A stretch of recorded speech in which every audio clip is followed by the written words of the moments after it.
दोस्तों, एक 35 साल की महिला जो देखने में बेहद ही खूबसूरत होती है। उसके 9 बच्चे होते हैं। वो एक ईंट भट्टे पे काम कर रही होती है।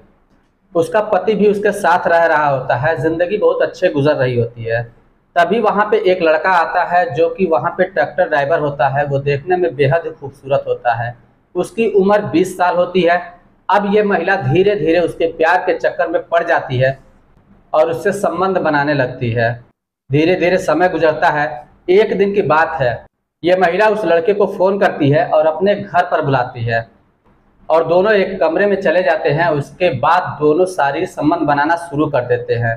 तभी उसका पति आ जाता है और इन दोनों को उस अवस्था में देखने के बाद जो कुछ होता है दोस्तों, वाकई में बहुत हैरान कर देने वाला है। जी हाँ दोस्तों, जब आप लोग सुनेंगे तो शायद आप लोगों को बहुत हैरानी होगी।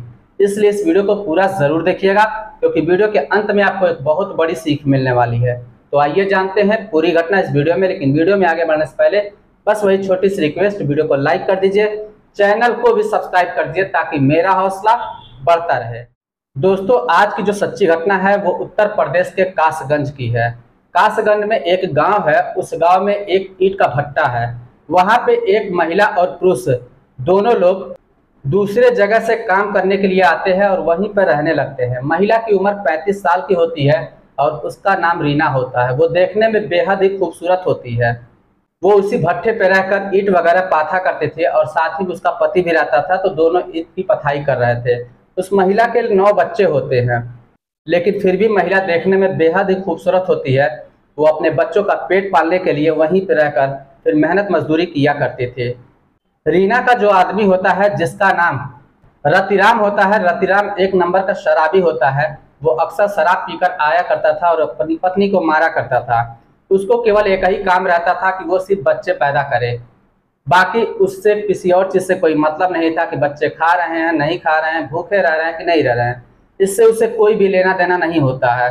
अब ये बात जो है रीना को खटकने लगती है कि मैं ही बच्चे पैदा करूं और मुझे इतनी ज़्यादा तकलीफ भी होती है।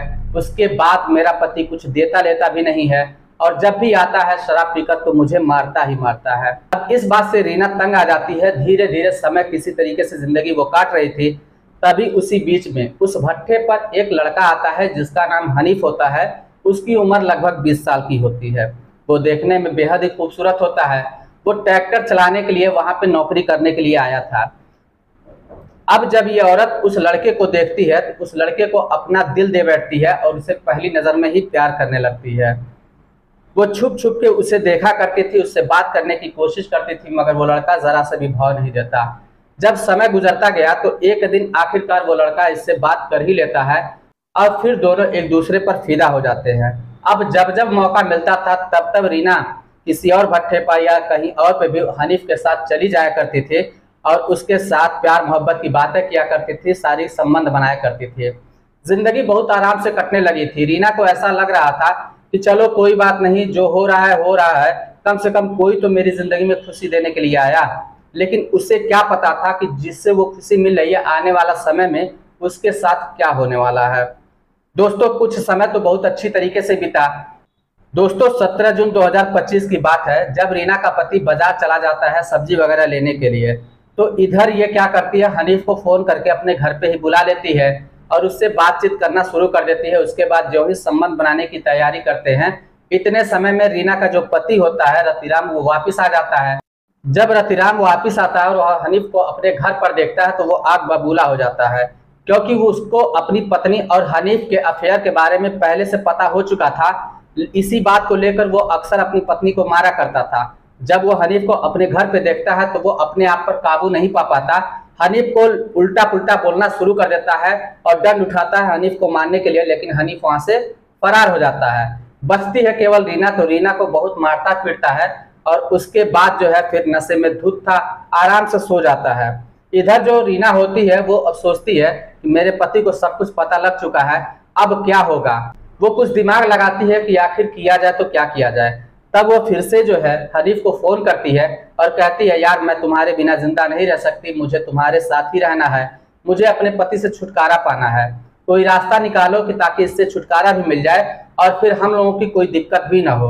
अब दोनों मिलकर एक प्लान बनाते हैं और 20 जून 2025 को हनीफ रात के समय में फिर रीना के घर पे आता है। रीना का पति घर पे सो रहा होता है, दोनों पास में होते हैं। उसके बाद रीना और हनीफ दोनों ईंट पत्थर उठाते हैं और ताबड़तोड़ वार करना शुरू कर देते हैं। वार करने के बाद रतिराम की मौत हो जाती है। अब जो है रीना सोचती है कि अब इस लाश का क्या किया जाए, क्योंकि लाश को अगर हमको लोग कहीं फेंकते हैं और किसी को पता चल गया तो सीधा शक हम ही लोगों पे आएगा, क्योंकि सबको जो है लगभग पता चल चुका है कि हमारा और तुम्हारा अफेयर है और मैंने ही अपने पति को मारा है। तब वो एक खतरनाक दिमाग लगाती है और सोचती है कि एक काम करते हैं, ईंट के भट्टे में आग लगने ही वाली है, इसकी लाश को उसी में डाल देते हैं और जब आग लगेगी तो ये जलकर खाक हो जाएगा, किसी को पता भी नहीं चलेगा। मैं अब अपने बच्चों के साथ में और तुम्हारे साथ में हंसी खुशी जिंदगी व्यतीत करूंगी। और दोस्तों उसके बाद ऐसा ही करते हैं, उस लाश को उठाते हैं और दोनों ईंट के भट्टे के अंदर ले जाके डाल देते हैं। 1-2 दिनों का समय गुजरता है, तब तक तो कुछ भी नहीं पता चलता, लेकिन जैसे ही तीसरा दिन जाता है तब तक लाश बदबू देना शुरू कर देती है। अब जो भी मजदूर वहां पे आ रहे थे काम करने के लिए, तो वो लोग सोचते हैं कि ईंट भट्टे के अंदर से कैसी बदबू आ रही है। वो करीब में पहुंचते जाते हैं जिधर से बदबू आ रही थी, तो क्या देखते हैं कि वहां पे एक लाश पड़ी हुई है। अब लाश को जब पहचानते हैं कहते हैं अरे यार ये तो रतिराम की लाश है। अब पूरे भट्टे में हड़कंप मच जाता है, तुरंत पुलिस को फोन किया जाता है। पुलिस मौके पर पहुंचती है, रतिराम के लाश को अपने कब्जे में लेती है। इधर जो रीना होती है वो नाटक करना शुरू कर देती है, वो रोना पीटना शुरू कर देती है कि मेरा पति कहाँ है, मेरे पति के पास में लेकर चलो। वो ये दिखाना चाहती थी कि मेरा पति पी के इधर उधर रहता है, तो इस वजह से आज भी कहीं रहा हो, लेकिन मुझे इस बात की खबर नहीं है। अब जो है जब उसके पास में आती है तो फिर जब रीना को थोड़ा सा समय मिलता है तो वो लाश के पास ना आकर एकदम वो बल्कि जो है किनारे से जंगल के रास्ते किनारे निकल जाती है। अब चारों तरफ शोर मच जाता है, रीना अगर दोषी नहीं है तो वो भागी क्यों। तब पुलिस लाश को कब्जे में लेकर पोस्टमार्टम के लिए भेज देती है और उसके बाद रीना की तलाश करना शुरू कर देती है। रीना की तलाश करते करते आखिरकार रीना पकड़ी जाती है। पकड़ने के बाद जब रीना से पूछताछ होती, रीना तो पहले कुछ भी नहीं बताती, लेकिन जब पुलिस का दबाव पड़ता है तो रीना सब कुछ सच सच उगलना शुरू कर देती है। वो कहती है कि मेरे पति से मेरी शादी 15 साल पहले हुई थी और मेरा पति मुझसे कोई भी मतलब नहीं रखता था, सिर्फ बच्चे पैदा करने की मशीन रखता था। यहाँ तक कि ठंडी गर्मी बरसात कोई भी महीना हो, मुझे क्या दिक्कत है क्या नहीं दिक्कत है, क्या लेना है क्या नहीं देना है, क्या जरूरत है क्या नहीं जरूरत है, ये कुछ भी ख्याल नहीं रखता। बस वो जो भी पैसे कमाता था दारू शराब में उड़ाया करता था, उसके बाद आके मुझे मारा करता था। इसी बीच में मेरी मुलाकात हनीफ से हुई, मैं हनीफ से प्यार करने लगी, हनीफ भी मुझे चाहने लगा था और मैं हनीफ के साथ ही रहना, मैं अपने पति के साथ नहीं रहना चाहते थे। पति ने मुझे इतना टॉर्चर किया था तो मुझे उसके मारने का कोई भी दुख नहीं है। जब पुलिस इस बात को सुनती है वो भी हैरान रह जाती है, लेकिन दोस्तों रीना को गिरफ्तार कर लिया जाता है, उसके बाद उसको जेल में भेज दिया जाता है। अभी हनीफ की तलाश जारी है, जैसे ही हनीफ भी मिलेगा फिर उसे भी गिरफ्तार करके जेल भेज दिया जाएगा, उस पर भी कानूनी कार्रवाई की जाएगी। तो दोस्तों बस ये रही कहानी। अब सबसे बड़ी बात यह है दोस्तों कि इस समय जो पत्नियां अपने पतियों की हत्या कर रही हैं, क्या यहाँ पे रीना ने सही किया या गलत किया, क्या हनीफ के साथ उसका संबंध होना या नहीं होना चाहिए था, आप लोगों की क्या राय है? आपकी जो भी राय हो आप हमें कमेंट बॉक्स में लिखकर जरूर बताइएगा। चलिए फिर मिलते हैं नेक्स्ट वीडियो में, तब तक के लिए जय हिंद।